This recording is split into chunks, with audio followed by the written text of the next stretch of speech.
여러분 교환을 보시면 이 유인물이 있죠. 유인물을 보시면서 조금 따라오시면 되겠습니다. 빨리빨리 제가 좀 요약해서 여러분들하고 나누면 좋겠습니다. 요한복음 8장의 주제는 뭐냐? 한마디로 한 문장으로 딱 정리하면 제일 위에 그렇습니다. 예수님은 영원하신 하나님이다. 믿으십니까? 예, 예수님은 영원하신 하나님이시다. 이것이 요한복음 8장의 핵심입니다. 예. 나머지는 이제 이 주제를 뒷받침하는 증거들입니다. 증거들. 왜 예수님이 영원하신 하나님이시냐에 대해서 이렇게 절마다 이렇게 단락마다 이렇게 이제 증거를 논리적으로 설명을 한 것인데요. 보시면 이제 조금 단락별로 보시면요, 1절부터 11절까지는 여러분들 우리가 잘 알고 있는 이 가늠하다가 현장에서 잡힌 여자의 이야기가 이 1절부터 11절까지 등장합니다. 그러면서 예수님을 시험에 빠뜨리죠. 고발합니다.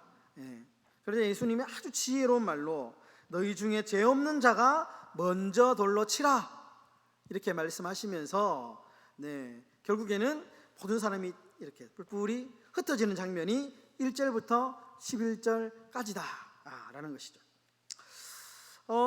유인물 보시면 이제 밑에 1절에서 11절 제일 밑에 보면 네이클로바 이렇게 모양이 있고요. 문제입니다. 문제를 제가 하나씩 이제 단락마다 조금 내봤는데, 예수님이 이제 사람들이 다 가시고 난 뒤에 몸을 굽혀 가지고 뭐를 쓰잖아요.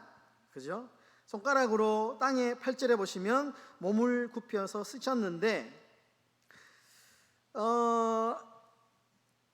쓰신 내용이 무엇일까? 이게 이제 문제거든요. 누가 뭐라 그러셨는데? 죄 없는 자가 돌로 치라. 쓰셨다. 썼다. 예, 아주 대단한 추리이신데, 네. 아니, 그럴듯합니다. 예, 왜냐하면 그 말 밑에 바로 이제 예수님이 땅에 대고 썼으니까, 그죠? 예. 그런데 정답은 모른다입니다. 모른다입니다. 이거일 수도 있고, 그러니까 죄 없는 자가 돌로 쳐라 이렇게 그거일 수도 있지만, 성경이 정확한 답은 무엇을 쓴지 모른다입니다. 예, 사실은 제가 이거 조금 그냥 한번 넌센스로 한번 이렇게 분위기 전환 차원에서 한번 써봤는데요. 땅에 쓰신 내용이 중요한 게 아니고 결국에는 예수님께서 이제 이 장면을 어떻게 잘 지혜롭게 극복하시는가에 대한 이 장면이 중요한 거지, 무엇을 쓰셨는가는 중요하지 않다라는 것. 그렇게 하시면 좋을 것 같고요. 자, 이제 12절에서 넘어가겠습니다. 20절까지 보시면 예수님께서 이 사건 이후에 본격적으로 이제 자신을 드러내시는데요. 자신을 가리켜서 나는 세상의 빛이다 이렇게 말씀하십니다. 나는 세상의 빛이다. 빛이다.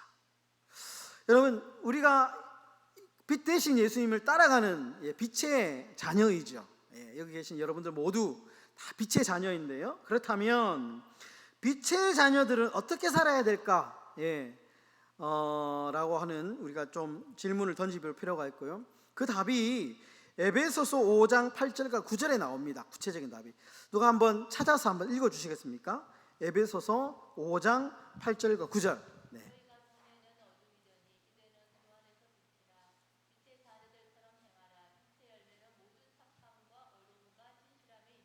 예, 아멘.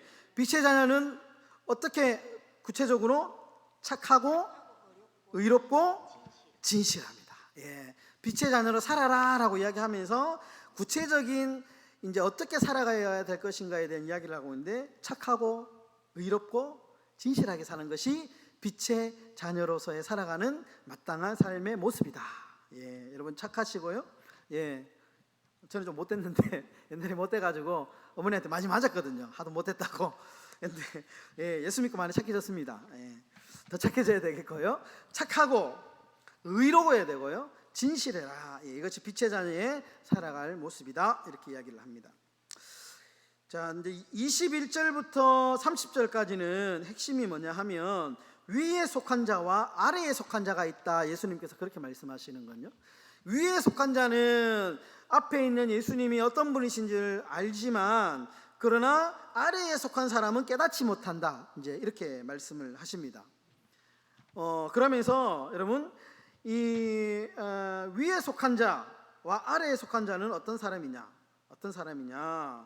쉽게 이제 이야기를 하면 위에 속한 자는 하나님이 선택하신 백성이다.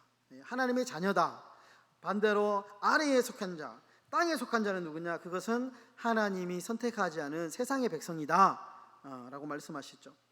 그러면서 유대인들의 눈앞에 있는 예수를 보고도 알아보지 못한 이유는 무엇이냐? 23절에 보시면 그것은 아래에 속한 사람, 세상에 속한 자들이기 때문에 하나님을 알지 못한다 라는 것이죠. 네, 그러면서 31절과 이제 38절에 넘어가시며 유명한 진리가 너희를 자유케 하리라 라고 하는 본문이 나옵니다. 진리가 너희를 자유롭게 하리라. 사실 당시에 유대인들은 자유가 없었죠. 율법에 얽매여 살았습니다. 성경의 말씀에 있지도 않은 613가지의 율법을 만들어 가지고 자신을 올가매면서 이것이 마치 자신에게 주는 자유인 것처럼 자신의 의로 여기며 살았지만 예수님은 그것은 너희들을 자유롭게 하지 못한다. 너희를 자유롭게 하는 것은 진리다. 진리 대신 복음 앞에 하나님의 말씀 안에 거할 때에만 우리가 진짜 진리 자유롭게 살아갈 수 있다 라는 것을 이야기하고 있습니다.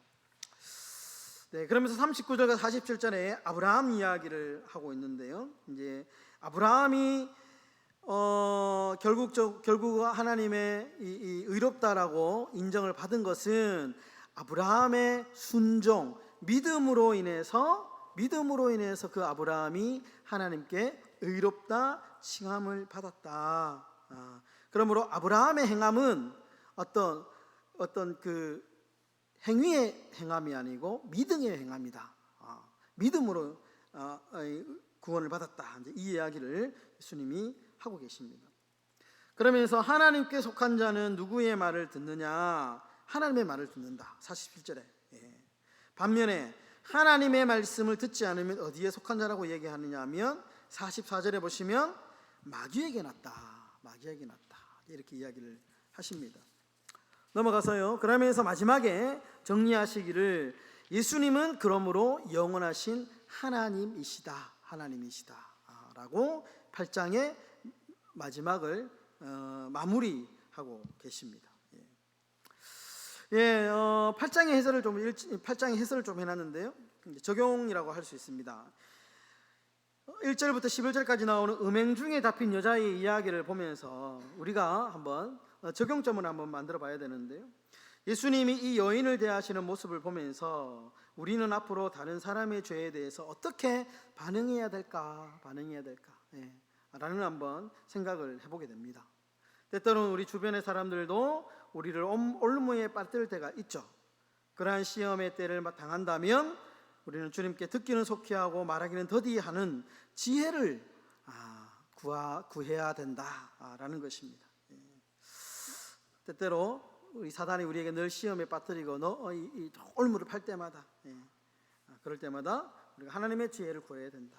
31절에 너희가 내 말에 거하면 이라는 이 말은 예수님은 우리가 그분의 말씀을 지속적으로 공부하고 묵상하면서 믿음이 더 깊어지도록 끊임없이 요청하고 계십니다.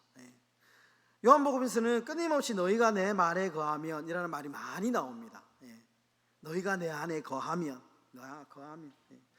그래서 우리가 성경 말씀 안에 거할 때 그 말씀이 우리를 빚어간다는 것을 잊지 말아야 될 것입니다. 그래서 말씀을 늘 가까이 자나깨나 우리가 늘 말씀, 우리가 소그룹에서 늘 말씀을 읽는 것 강조하는 이유가 바로 여기에 있지 않습니까? 말씀에 벗어나지 않도록 하기 위해서. 진리를 알지니 진리가 너희를 자유롭게 하리라. 여러분, 진리가 뭐냐? 요즘 시대는 포스트 모더니즘 시대라 이렇게 이야기합니다.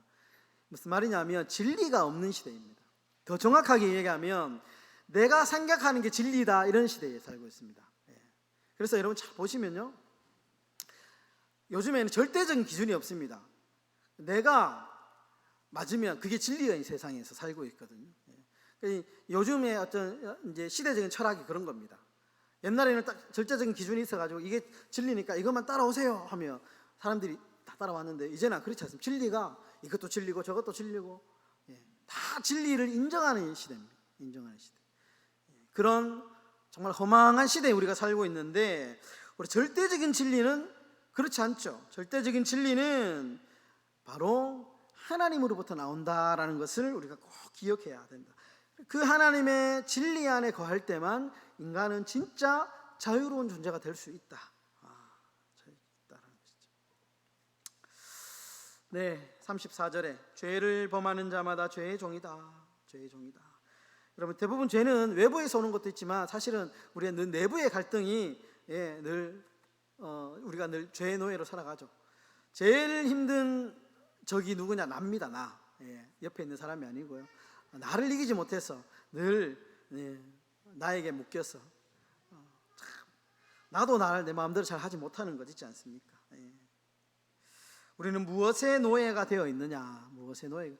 여러분들 다 우리를 올가매고 있는 것이 외부의 것이 있지만 대부분 다 우리 안에 있는 우리의 욕심, 미움, 어떻게 보면 이기심, 어떤 이런 것들 때문에 우리가 자유롭지 못할 수도 있다라는 것이죠. 네, 마지막으로 29절에 보시면 고독에 관하여 하나님 아버지는 어떤 상황에서 아들과 함께 계셨습니다.